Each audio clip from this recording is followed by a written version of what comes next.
Hi, I welcome you all in this unique initiative by YuktMind, where we'll be covering a daily newspaper that is the Hindu in just under 10 minutes. So let's get started with today's newspaper. So the first news is about India Russia relations. Our Minister of External Affairs and Russia's Deputy Prime Minister met for India Russia Intergovernmental Commission on Trade, Economics, Scientific, Technological, and Cultural Cooperation.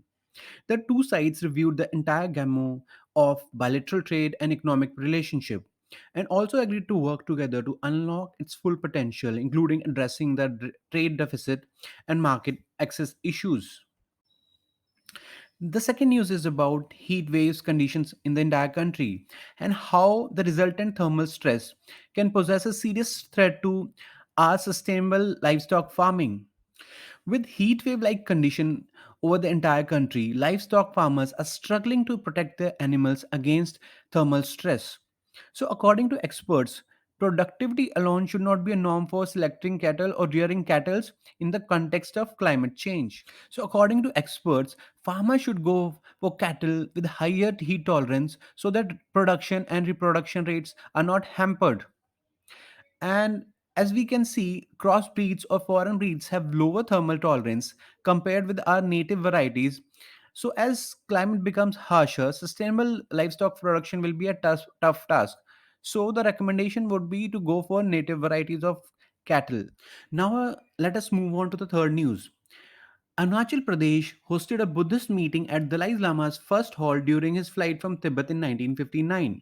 The place is called Zemithang. It was the first stop of 14th Dalai Lama during his flight from in China occupied Tibet in 1959. India hosted a major Buddhist conference organized by Indian Himalayan Council of Nalanda Buddhist tradition.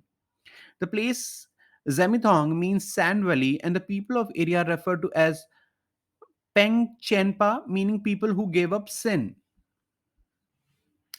So the fourth news is recent repealing of a municipal act by the Nagaland government. The Nagaland government has repealed the Nagaland Municipal Act of 2001. This led to the cancellation of state elections March 9 notification for holding the election to Nagaland's 39 urban local bodies with 33% of the seats reserved for women.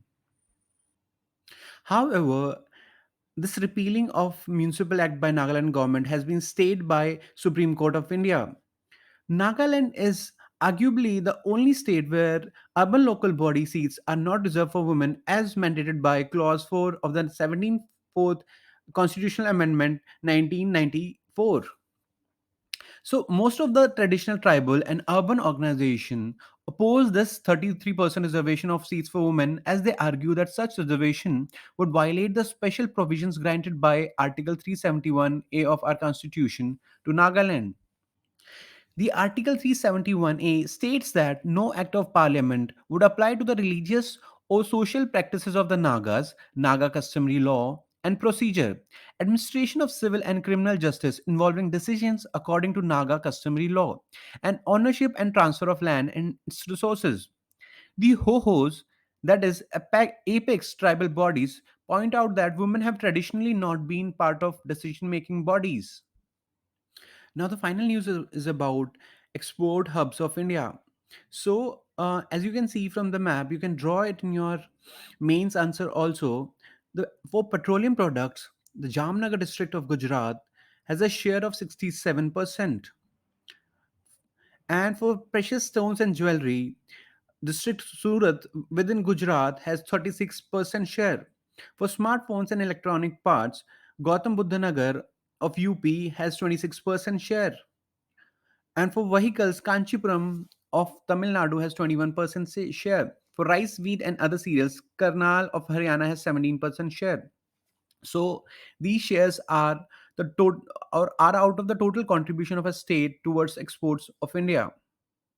And similarly, you can draw maps product wise for the entire country of export hotspots. For example, for petroleum product, as you can see from map, you can say Jamnagar, Mumbai, Dakshin Canada, Begusarai. And for precious stones and jewelry, you can map out Jaipur, Surat, Mumbai, Kolkata.